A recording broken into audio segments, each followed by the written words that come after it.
Good night, good morning, good afternoon, everybody. Thank you very much for being here today with us. For me, it's an honor as the editor-in-chief of the International Journal of Medical Students to open the first Medical Education in Research webinar sessions. For us, it's a real pleasure to have today Dr. Abdelrahman I, who's going to present an amazing topic about research and how to do research.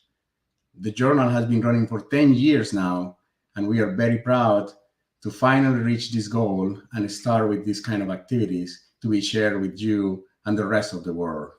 This is going to be available online in our YouTube channel. We are just featuring today, and in less than a week, we already have 200 subscribers. So that's an amazing news for all of us. Thank you, everybody, again, and I hope you enjoy this session.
Okay, so this is Rumail Manan, and I'm currently working as the coordinator for these webinars that we've started at the International Journal of Medical Students. And I am also the student editor for the editorial team of IGMS, and I will be coordinating these webinars for the upcoming months. And right now, I'd like to direct everyone to the pre-webinar assessment form, which is given in the description box of this live video. And it is the link 1, which you'll see right in the description box. I'd request everyone to please fill in the information that is required, and then we can start in about 5 minutes when everyone is done. And I'd like to say that please stay till the end of this webinar when we'll open the link 2, which will direct you to the feedback form, since the feedback that you guys give us is extremely important, and we will modify our sessions as per your needs. So please right now fill in the link 1, which is the pre-assessment form, and then we'll continue.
So today, Dr. Abdelrahman Ibrahim Abushouk has joined us. He is an ECFMG certified physician who currently serves as a research fellow at the Cleveland Clinic's Heart, Vascular, and Thoracic Institute. Previously, he worked as a research fellow at the Perfuse study group at BIDMC and Harvard Medical School. He's also a fellow of the European Society of Cardiology, as well as a member of the Global Burden of Disease Study, and serves on the editorial board of Frontiers in Cardiovascular Medicine and BMC Cardiovascular Disorders. His published work has been cited in more than 30 international and national guidelines, drug updates, and state policies, and he is also been covered by major media outlets such as the Scientific American. So I feel honored to welcome Dr. Abdelrahman to discuss about the benefits of early research, finding a mentor, developing your research question, publishing as a medical student, and career as a physician scientist. So please, Dr. Abdelrahman, over to you. Okay. Well, good morning, good evening, everybody. Whenever you are listening to us from every place in the world. Thanks, Romel, for the introduction. And I'd really like to thank the editorial board of the International Journal of Medical Students for the amazing work that they are doing and providing a platform for medical students to share their work. I have been an editorial board member with them for like a few years now, and I really can't be more proud of the work they are doing and enabling medical students to enter the field of research and start exploring its career. So without further ado, I was introduced by Romel quite, so I will skip these slides, which talked about like my journey from being a medical student in Egypt, in which I started, exploring research. And as for most, universities and,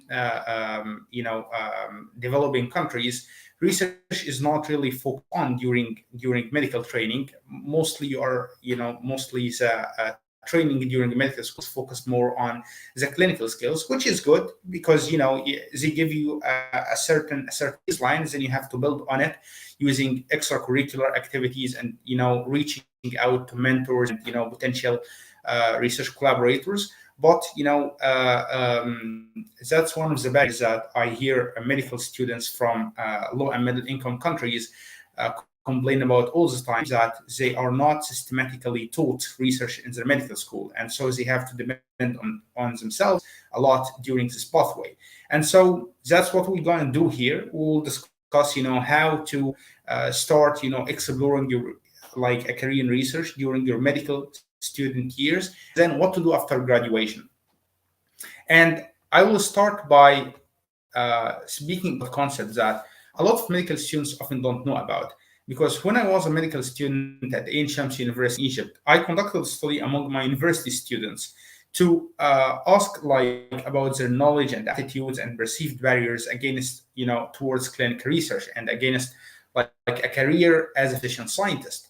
So, and the results were that very few students now, bear in mind, this was 2013, 2014, this was 8 years ago. And, although research has begun to spread now among medical students in our countries, well, back then it wasn't as widespread. And we have found very poor knowledge about the clinical research principles and some negative attitudes about it, or not negative attitudes. People didn't really know what it is, and so it was hard for them to formulate an attitude. And they have cited lots of barriers that we will get to talk about later and how to overcome them. The background, I started by introducing the definition of what a physician scientist is. Well, because these people, a physician scientist, serve an important link between basic translational and the clinical sciences, and so they can work in different types of research. They can, you can have a clinician who is working in his clinic, and he has his basic science lab. And you can have a clinician who is working in his clinic, and he also works in translational science, which translates basic science findings into, bedside applications. And you can have a clinician who is doing his clinic, and he's also involved in clinical trials, doing research with human patients. So there are different types of physician scientists in terms of the work that they are doing, but all of them are important. And the problem now is that we are having a huge shortage of physician scientists right now, is that universities and programs are starting to be attentive to and introduce more training spots for this kind of career, because we really need them.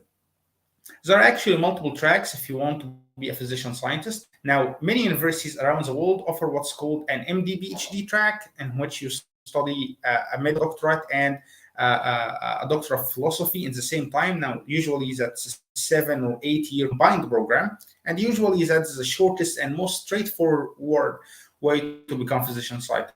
But if your university doesn't offer that, it's not necessary, because there are other ways.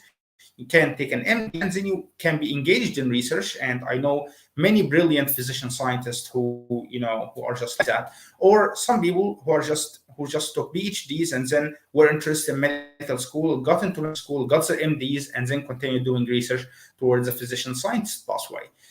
Anyway, no matter the pathway you are taking, as long as you are interested in research and you keep, trying and exerting effort in that career track, you will definitely reach a stage in which you can really perform well and become a physician scientist.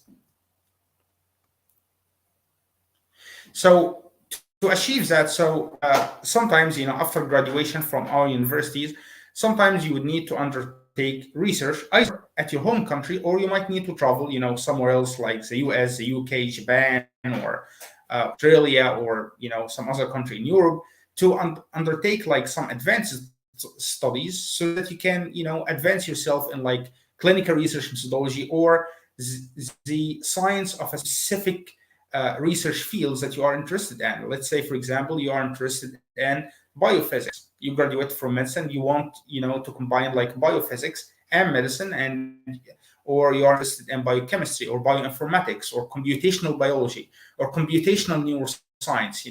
Neuroscience especially has many fields that branch from it. So you can start, by seeking like a master's degree, like in one of these countries, or an MBH, a Master of Public Health.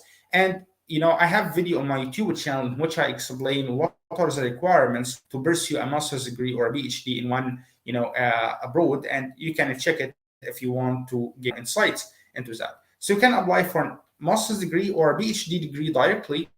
But the thing is, if you don't have a good background in research, or you don't have a strong foundational knowledge in the field you are interested in, it's highly advised to apply for a master's degree first. So, if you graduate from medical school and you want to try bioinformatics, we don't really study bioinformatics or computational biology in medical school. And so it's better to take a master's first in bioinformatics, so you can gain knowledge and some foundational experience, and then you can try a PhD in this field, and then you can, from that, turn to any pathway you like. Or you don't have to pursue a degree program. You can, pursue degree programs or non-degree opportunities by, finding job positions as a research fellow or a research associate in like major research institutions in the US, which is what I did actually. After graduation from medical school, I had some clinical practice in Egypt. Then I wanted to pursue a career as a physician scientist here in the States. So I applied for research fellow position at Harvard Medical School. I got some training there, and then I got to my current position here at the Cleveland Clinic, and I passed my USMLE steps and stuff like that. So that's actually, a potential track you can also be very interested in. And it can actually be easier. It can actually be easier because you are applying directly to, a principal investigators that you want to join their team, and, you show them your CV, and if they are interested in you and your particular set of skills, or, your the field, they can actually say, okay, let's have an interview together, and they get an interview like this. And, if you like them and they like you back and it might work, now they can view, and you can start like your visa processing work, and then you can proceed. So that can actually be like a shorter track if you are interested, and if you have like some skills from previous experience in research that you can build on here as a job in the States or any other country you are interested in. But this is what you will do after graduation. But as a student, and a lot of students usually reach out to me either like on Twitter or email and say, well, I'm a student now. I'm a student now. What should I do, like to start a career in research or to enhance my chances of, getting a career as a physician scientist? And I have done some lectures before about why you should engage in research early as a student, and what would be the benefits, the career-wise benefits, and even the benefits that would come on your like mentality, intellectual thought processing. Because and actually in research you don't just start and learn and say, okay, well, these are statistics and these are scientific writing. One of the advantages that I find research as you as a medical student is that it really improves your thought process and your logical thinking, and it gives you the ability of critical appraisal of everything around you. So it adds like a deep dimension of your like thought process, and I really like that. So that's one advantage you can enjoy. Besides of course that it can improve your opportunities, like whether clinical wise or research wise. For example, if you are interested, for example, in a career as a clinician in the States and you want to apply for the match, now you would know probably that one of the most important criteria they assist on is, besides the score and the clinical experience in the US, is your research publications. So it's quite important. The same thing goes for other countries as well. Or if you want to pursue a pure research career, again, publications you must have are an evidence of previous research experience that, again, you must exhibit in order to get to a program. Or if you're interested in both, again, that's the way. So it's very important in terms of opening opportunities and in terms of also broadening your horizon and, allowing you to deepen your thought process a little bit and add more dimensions to it. So it's very useful in multiple pathways. Even it can improve like your way of studying medicine itself and add like another dimension of interest to it. So I always say start as early as you can. It's never too late, but start as early as you can and start exposing yourself to research. As we currently advise now, that we expose students in medical school to clinical practice as soon as they can. Again, start exposing yourself to the field of research as soon as you can, because again, that would get more opportunities and either more learning opportunities or more working opportunities. The third thing I advise you to do is to develop your own opportunities and don't wait for someone to share one with you. Because a lot of the time I get people asking, well, do you have any research projects we can help on? And, if you have research projects in which you have like vacant spots, let me in and stuff like that. And I really like being students. And, whenever I have like some like major work that would require, a large number of people working on it, I really try to reach out to interested students, people I feel who are passionate and, they have went the extra mile, and try to involve them in it. But also for most projects, and that's how everyone works, when you devise a research protocol or research idea, the moment you devise it and the moment you start writing a protocol, you have the research team who will work on it in your mind already as you are starting it. Like if I want to start a research project here at the Cleveland Clinic, I have to present an IRB protocol. And in that IRB protocol, I have to write the research personnel who will be involved in the research. So I have to think of who will be able to help me in that research, whether in terms of like a principal investigator, someone like a big professor at the clinic who can guide me through it, or other colleagues who have special or particular skills that can be really useful and relevant to this particular research I'm doing. So I have to think who will help me in it before I start actually executing it. And so we don't really have like pop-up spots in which we can just fill on the spot. Now it's true, it can happen in a research project. You can have like vacant places while you are doing it, but that's not really the way. Because if I have to like add someone new to that research project I'm talking about, I have to go and in my IRB protocol and wait for them to approve my edits. And so that gives me an unnecessary weight. And so nobody really likes to do that. So the best thing is that you have the initiative to come up with an idea, and then go to a mentor and say, hey, well, I'm really interested in this field. I'm really interested in like interventional cardiology, and I know that's what you are interested in as well.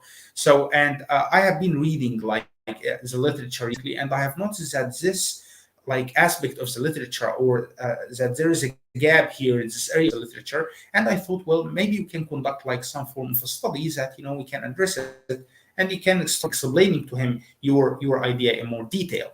Now, if you do that, now it might not work every time, but I guarantee you at some point it will work, and you will have like a good research question and a good research mentor, and then these are the two most important things to have at the baseline of some research project. So the most important thing, and the things that I believe differentiates students are really interested and who will continue to have a successful career, versus students who just, you know, have like just something that crosses their mind, is the initiative. Someone who would go and do the physical labor work and search for an idea and try to get one, and someone who will be like, oh, can you book me in a research project?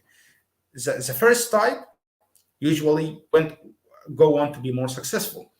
So that's the third thing that I advise them to.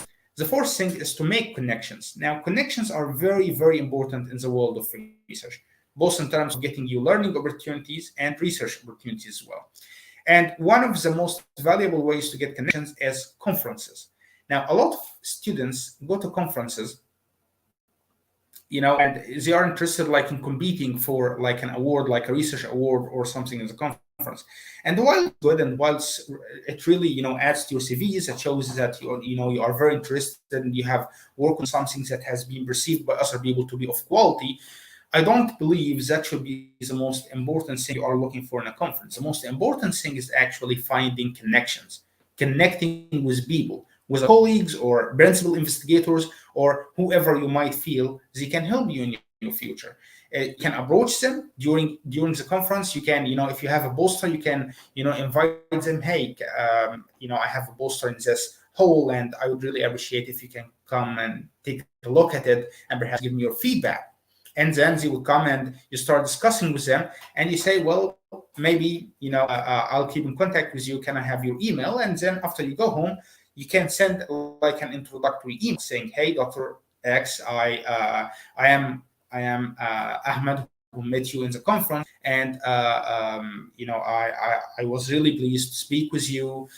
You know, and if you are speaking with him, if you can mention, you know, well, I'm working on this now, and I'm looking for, you know, research ideas in that field, they can guide you further. Or, you know, maybe if they have something in the future and you send back to them, they will really consider you. Now, that's how things work. And I believe connections really makes a difference between you. Sometimes you find two people with a similar set of skills and similar set of like resumes, but you find one of them doing actually very well and one not doing the same, because one goes the extra mile and does an extra amount of work trying to connect with other researchers, while one doesn't essentially do the same. So connections are very important, both in clinical work and in research work. So that's very important. You have to do it. And the fifth thing is work in silence. So, you know, I see a lot of students, when they start working on something, they start sharing on social media. It's like, hey, look at this project we are doing. And, you know, so that's not really a very mature strategy of working research. You know, if you are working in research, it's best way as you are working on it to keep your work discreet, you know, until you publish it, and then you can start sharing it and disseminating it to the scientific community and public at large. So that can really be helpful because it avoids you an unnecessary distraction. And also sometimes there is like a psychological phenomenon that when you like share about something that you celebrated early, you know, you have a sense of like partial achievements that I have already done it, because you start people already like praising you and congratulating you, and then you start like losing the motivation to continue down the road in it. People will only care about your work when they see it like published or you know, applied in like some aspect of the life. That's when they care. So that's very important. And now I'm talking about like people who are not involved in the actual field, But sometimes people who are in the actual field, if you register your study online, like on clinicaltrials.gov or some other research registry, it can be helpful for us scientists to know that you are working on this, and they can actually be eagerly awaiting the results of your study if you are working on something really interesting. But I'm just saying that don't rush to share on social media and like other platforms that I'm working on this and that, because it's not really useful. So, well, if I'm interested in research and I want to start, where should I start? Where should I start learning? Well, you have two sources. One, there are online sources and there are offline sources and workshops. Well, the online, I guess if you went into Google and you describe like clinical research courses or biomedical research courses, you will get like a million results in less than a second. And a lot of these courses are actually helpful and they are really great. But the courses you see on screen are actually the ones that I really recommend from experience, and that they are the ones that really helped me when I started, to learn research. They have been around for like many years now. So the first one is two courses by Stanford University, one called Statistics in Medicine, which is a very comprehensive course in statistics and introduces you to the main concepts that you need to know about statistics. And I used to combine studying that with a book called Medical Statistics Made Easy. I think you can find it online. So I would listen to the videos and I would listen to, the instructor, and I would actually take notes in that book and actually study that book as well. Now, that's very important because gaining a very good grasp of biomedical statistics is very necessary to start a career in research.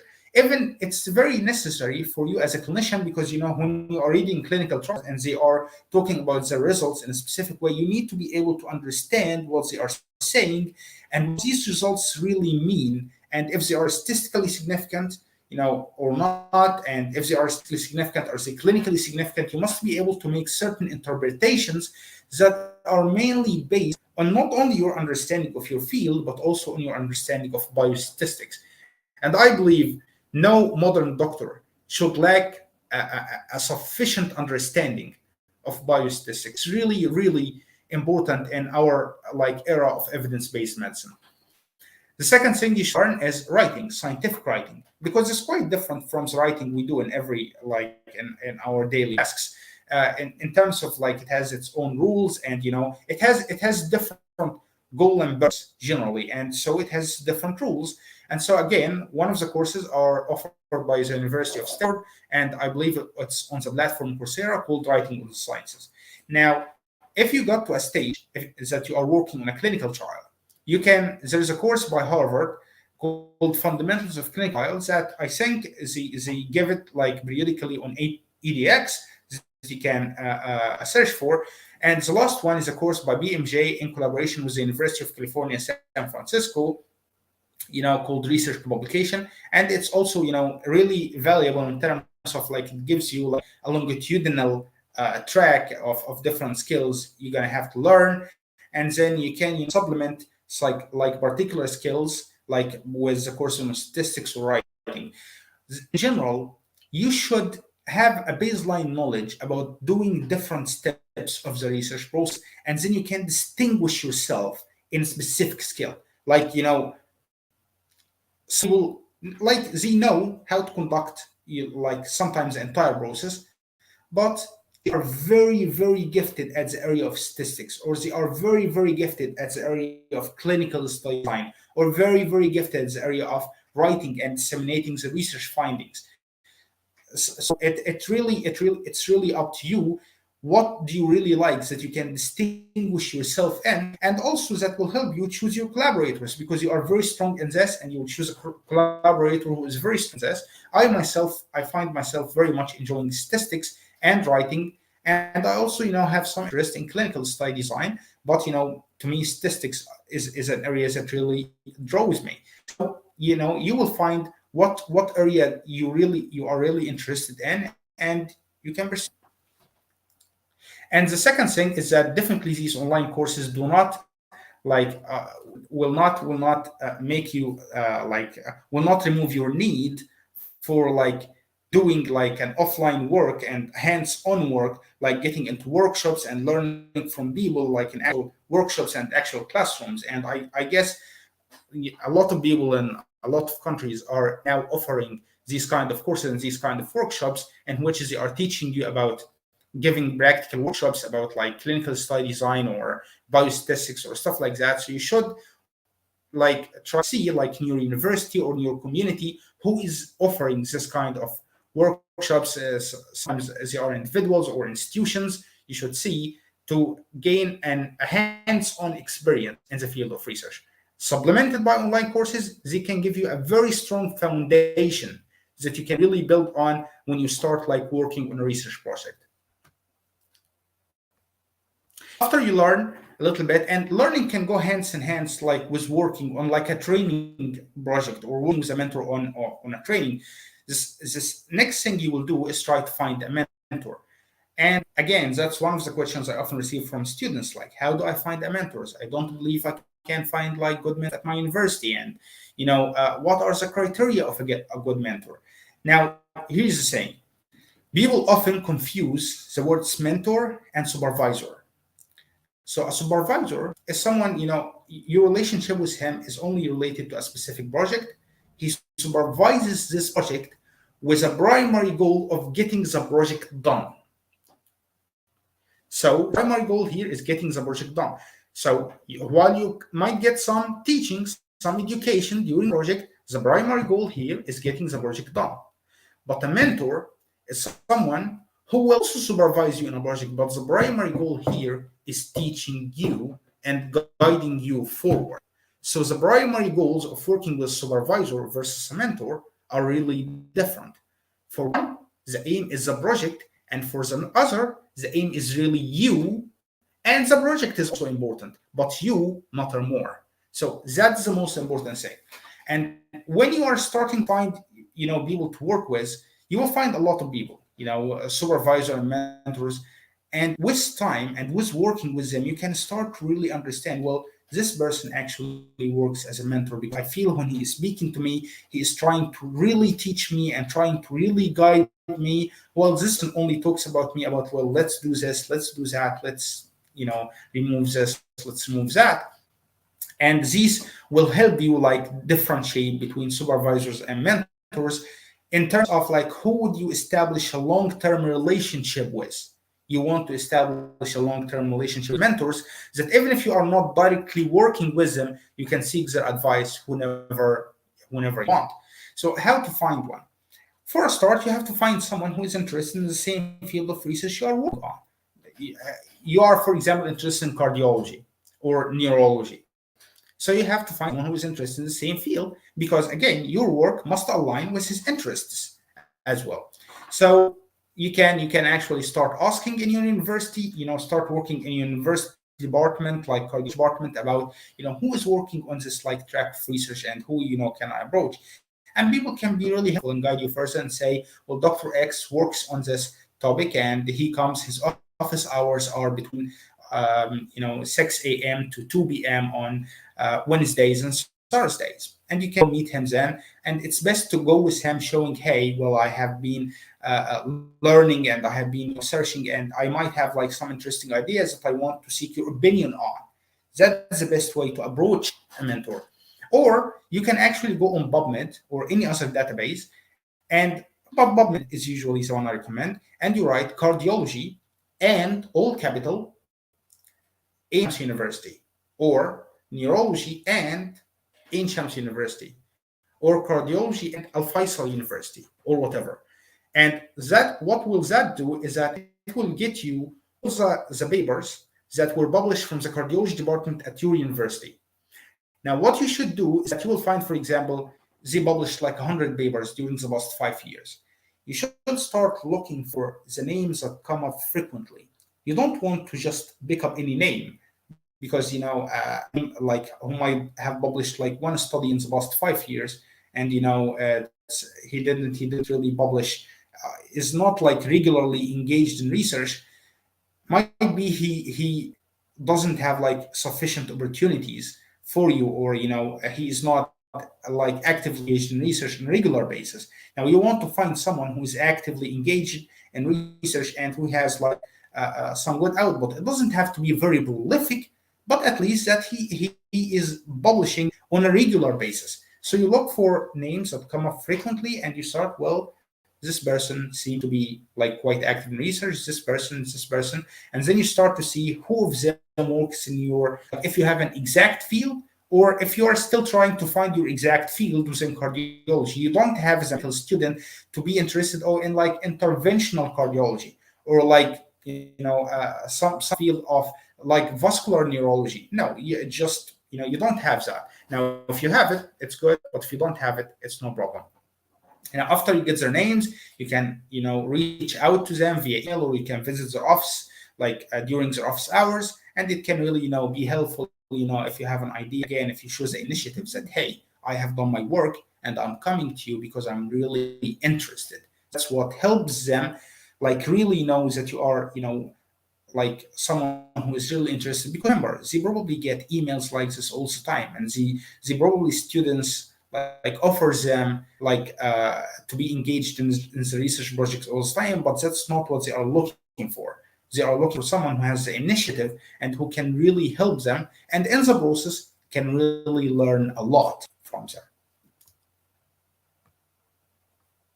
Then, while working on that, while you are approaching your mentor, I mentioned the part about trying to find a good research questions that you can reach to them with. But before I tell you, how you can find a good research question, what are the criteria of a good research question? Now you will find a lot of criteria and mnemonics, to like SMART and other things. But to me, the most important ones are, first, it's really specific. That you know how to get a specific research question and how to present it in a way that gives like the impression that you know what you are talking about. Now, the thing is, you don't want it to be too wide and you don't want to be too narrow. For example, you don't want to say, I want to like do a research project about the uses of monoclonal antibodies in medicine, because that's like might be like tens of diseases. So that's not like really a useful research project to anyone. Or you don't want to say, hey, I want to do some research about the effectiveness of monoclonal antibody X in patients with, for example, lupus nephritis or systemic lupus erythematosus or psoriasis, who have a specific genetic mutations that might not be very common. So again, that's too narrow, and you might not even be able to find your sample, and the generalizability of your findings will really be great. So, not a lot of people will be very interested in your line of research. The second thing, it has to be feasible. Because again, sometimes I see students coming up with ideas, oh, we do this, and they have like a very big idea, and they are like, well, have you thought like about how to really do it, like the logistics of doing it, how much funding you will need? It's like, no, I just thought, this is something that would be very big and might end up winning like as a Nobel Prize. But how are you gonna do it? Especially at your stage, because you have to understand that at your stage as a medical student, you don't really control a lab, and you don't have millions of dollars in funding. You have an NIH grant of like $10 million waiting that you can buy the equipment with. You have to understand that you also should start small, or start under the work of a mentor who will really work on big ideas and you are working with him. So feasibility is very important. Now, originality is also important, because you don't want to work on something that people have killed it already. And so these are the three most important criteria. That now there are a lot of other criteria like relevance to the field, that it should be something that's relevant to the field and advancing the field that you are working on. But again, the three most important is it's specific, it's feasible, and it's original. Now, these are the criteria of a good research question. Now, how to find a good research question? Now, there can be multiple sources. The most common source is clinical practice. If you're a clinician, or if you are a student like working, shadowing or like observing or getting hands-on experience at the clinic, sometimes you will get asked by patients about like certain things.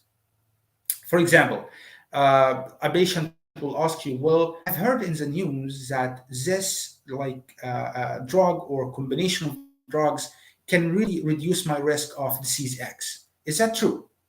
And sometimes you know the answer. Sometimes you really know the answer. So you would be like, I think there are a lot of clinical trials on that, and the clinical trials have shown that it doesn't really work. Or sometimes you don't know the answer, and you would say, well, there is no shame in not knowing. You will say, well, I'll get back to you. I'll send you an email with what I find.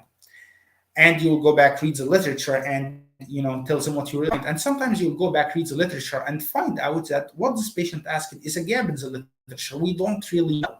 And so you will start, doing a study to address it, or doing, some form of literature synthesis to understand what is really the overall consensus on this.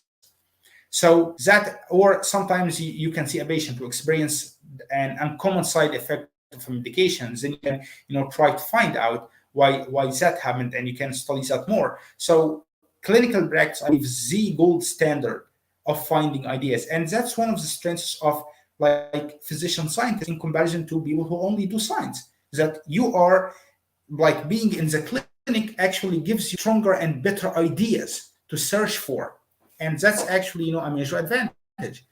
The other things that can get you really useful ideas is definitely reading and being up to date with the literature, especially the major journals in your field. So, for example, if I'm interested in cardiology, then I'm definitely staying up to date with, the JACC journals and circulation journals and the European Heart journals and heart, the major journals in my field, because these are journals that publish the cutting edge research in my field. Now, definitely I can have I can follow other journals as well, but most people follow the journals in the field to stay up to date with them. And then, as you are reading the studies, and you can find, for example, a study that says in the recommendation section, well, we have investigated this, but we didn't investigate this, and we recommend future researchers to really look into this point. Or you can find a study that has specific limitations that you want to address, or you can find, while you are reading some aspect of the paper, even in its introduction or methodology, you can come up with an idea. Well, they did this. Well, how about doing this in some aspect or some other disease, or So it really reading is a really powerful source of getting good research questions. And the third source is asking your mentors and peers. You can go to your mentors and say, hey, well, I'm very interested in this field. Is there a very good topic that you advise me to read on, or try to come up with questions on? And they can really help you saying, hey, well, I think on this class of medications, they are really hot topic right now, and you can start exploring them. And then you go read about them, and you start coming up with ideas. So it can be really useful if you have good mentors and good peers that you can ask them about what hot topics that you can work on and investigate. And sometimes luck really helps you. So if you watch the interviews of most people who won the Nobel Prize, so definitely these people are established scientists, brilliant scientists who change the field. But they say no scientist who has went on to do great things can deny the role of luck in their career. Sometimes you get really lucky. But here's the thing. Doesn't mean that you should, lie around and just wait for luck to work on. Luck prefers the ones who are prepared. Luck prefers the one who have done, their part, and then, opportunity rises, and then they snap it. So luck can really be helpful, and we have seen situations in which people went on to do some really interesting things. These people were brilliant, of course, brilliant, committed, very focused, very hardworking, but then luck served them pretty well. And that's something you can't control. So you will do everything you can control. You will go on to learn. You will go on to improve your skills and really get mentors and everything. And then sometimes luck works in your favor. It would really get you to a pretty good start. So in the study I told you about, a few of the barriers that students cited, and we have actually classified them by gender, like males versus females, was actually one of the most important ones was lack of time, because medical study can be really like daunting, and sometimes you get an exam every week. Like if I'm getting an exam every week, where am I finding time to do research? It can really be, or if you are a resident, residency is also difficult. How can you find to do research? And that's why, time management really comes into play, and then you can, arrange your time. When I was a student, I used to limit myself, I say, for example, because I also wanted to excel in my study, but I wanted to be like a good doctor with a good foundational knowledge in medicine. You don't want to graduate with 20 publications, but you don't really have good foundational knowledge as well. You really don't want that. So I used to organize my time that, well, I'll spend 4 or 6 hours of research a week, and it's really something part-time. I'm not in a rush to do anything. I'm just learning. I'm just trying to find opportunities, and the rest of it is dedicated to my study.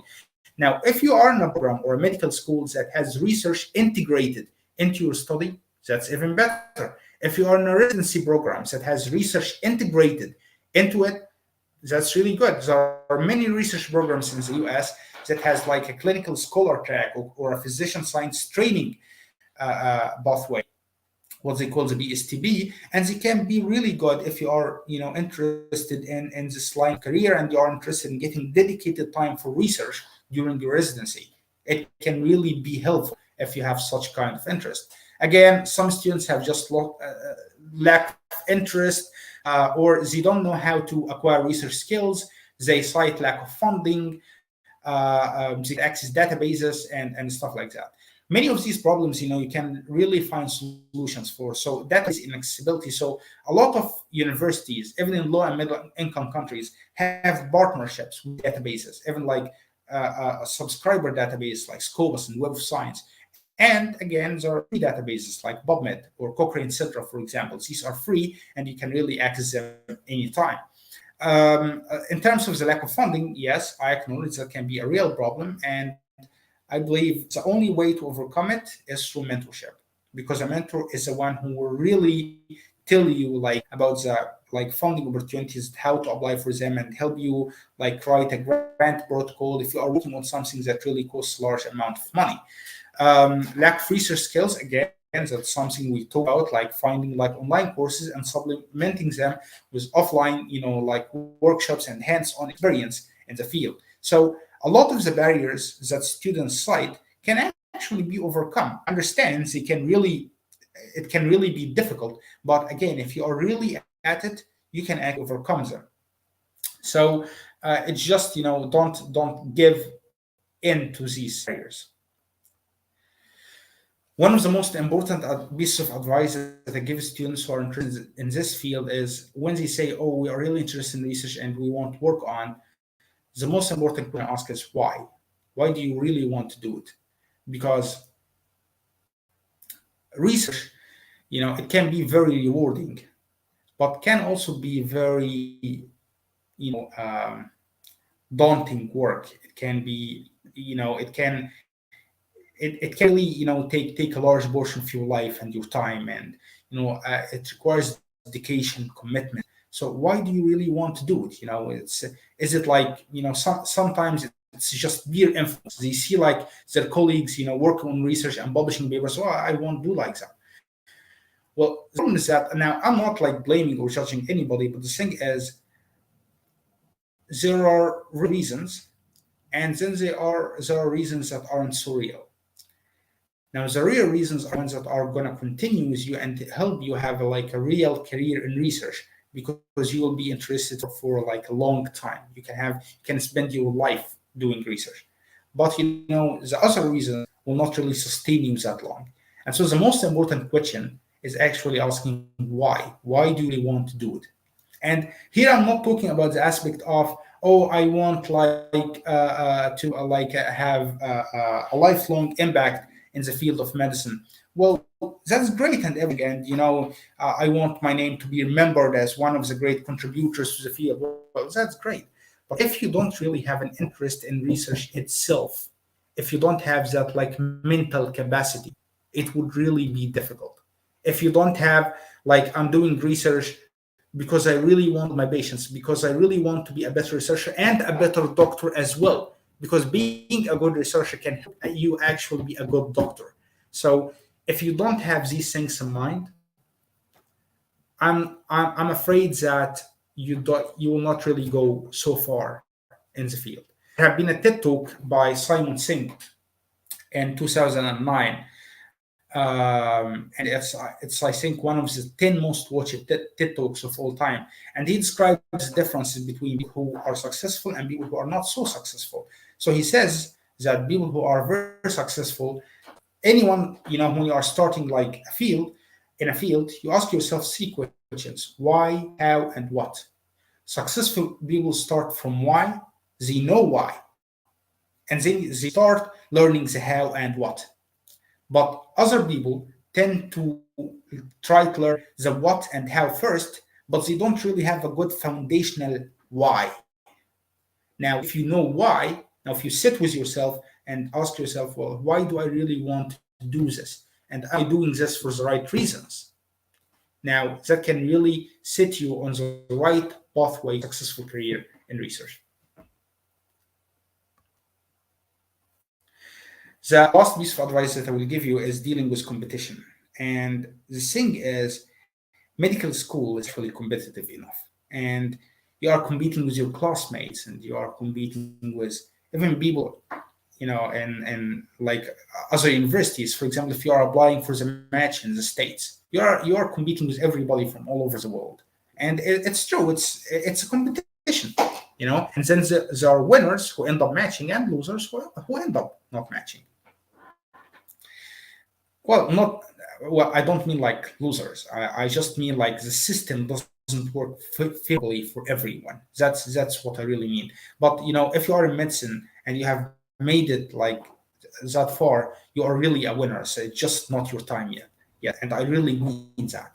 So the most important thing in dealing with competition is, first, you don't have to think of it as like an actual competition while you are undergoing the process. Because if you pay too much attention to it being a competition, it will be an unnecessary distraction for you and a source of more stress and anxiety.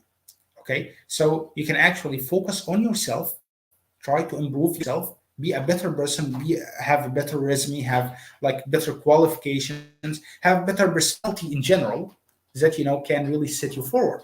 So that's really important. And they can also think of it that the success of your peers can actually be helpful to you. Again, you think about it that everything is a competition. Well, you will not form too many helpful connections with people. But if you think about it that, well, if my colleague succeeds, well, and maybe I'm working with that colleague, or maybe he's in a good place, and one day I might like to go to that place, and then I have connections that place. That would really be helpful. That would be the mentality of collaboration, not a competition. That when other people succeed, you can succeed. They can help you succeed as well. So that can be really the right mentality that you should think about.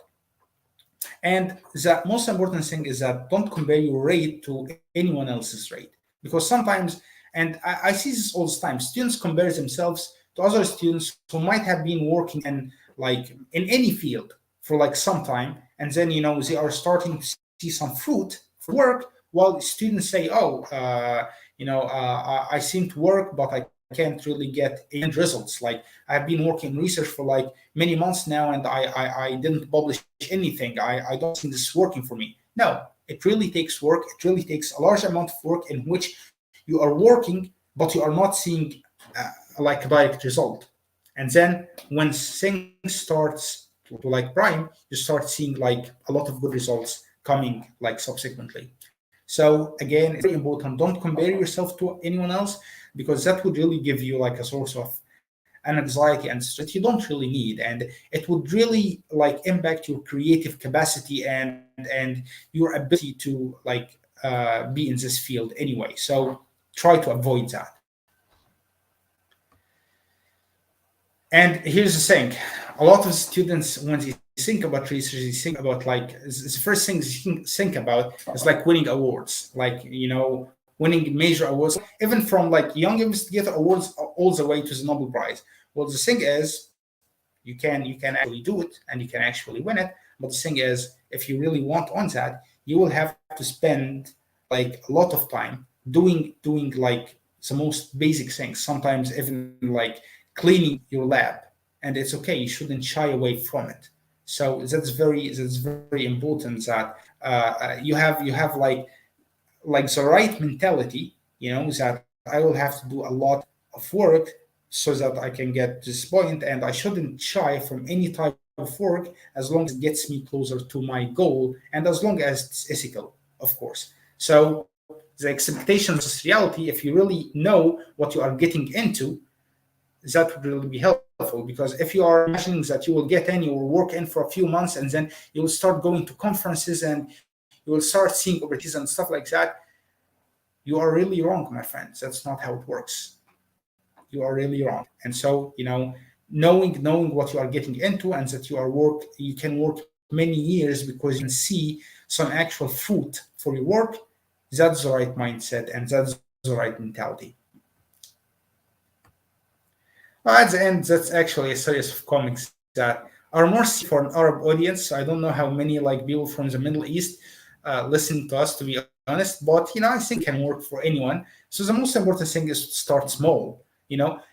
One of the barriers that students mention is they won't start working on a big study. And the thing is, well, this big study might not come. So you can start working on a like small thing, like a small contribution, as long as it matches the criteria of the good questions that we spoke about earlier. So as long it's just important that you start, and then big opportunities will come later. Then you have to focus on your goal, what you really want. One of the criteria that differentiates like successful people is that they are goal-oriented. They know what they really want. They know, not necessarily I'm talking about the specialty. Oh, I want cardiology, I want neurology, I want rheumatology. No, they also want what they want to do in like healthcare system. Oh, well, I want to be an academic physician. I want to be a clinical educator. I want to be more engaged in the administrative process. So if you really know what you want to do, that would really be helpful. Start drawing your plan. If I want to be this, then, for example, if I want to be like a physician scientist in the United States, then I need like a really good research foundation, and then I also need to like take the USMLE and then apply for the match. Try to find specific programs that can really enable me to pursue this line of career, and then you can actually start working towards that plan. And you have to execute your plan. Unlike what's in the picture, you need to act. You start executing it. Not procrastinating, because procrastinating is like the real devil in the world of research in general. So as long as once you got a plan, you need to start working it and executing it right away. And in the end, you can enjoy your results. So by the time these results don't have to be in terms of like good food. Also, good food can really be rewarding, but it can be in terms of like publications. It can be in the form of like opportunities at good institutions and stuff like that. Even the satisfaction, the job satisfactions that you get from medicine and research is really, I believe, is uncomparable in any other field or profession, because you are making a difference beyond yourself. Like you are making a difference to other lives, and that can really be good. So it gives you a sense of satisfaction that's hard to achieve in any other profession. But that, of course, comes through a lot of hard work and dedicating a lot of time for it. And on that note, I guess that's the last slide on my presentation. I hope it has been helpful. I hope I have presented you with some advice that can really lead you forward in the field. If you have any questions, I'm pleased to receive them. Thank you.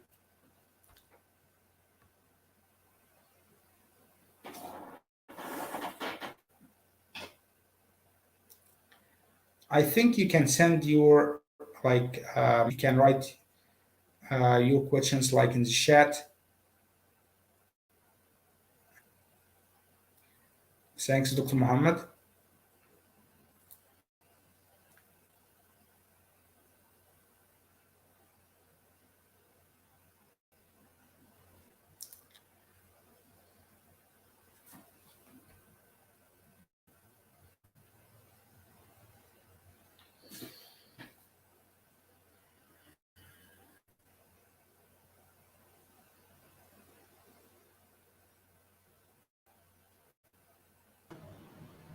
Okay, so I think we don't have any questions. Thank you, Dr. Abushouk, for such an amazing discussion and letting us gain perspective from your insight.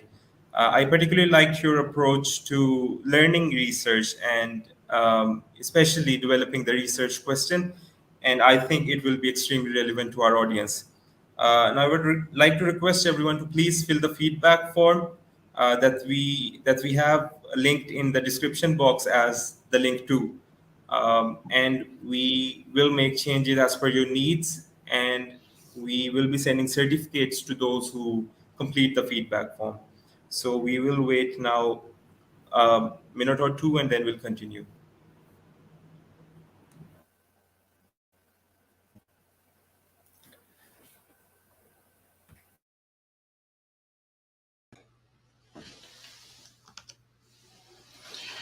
Thank you again, everyone, for participating of our first medical education and research webinar.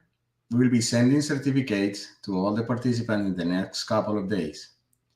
Thank you, Dr. Abushouk, for this incredible presentation that we all can relate to, and the amazing experience that we hear about today to be shared with the world.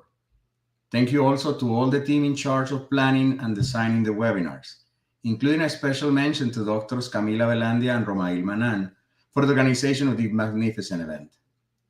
This first webinar is a part of a series of monthly webinars that we are carrying within the International Journal of Medical Students, IJMS, in an attempt to bring a tailored opportunity for medical students to improve research opportunities and participation around the world.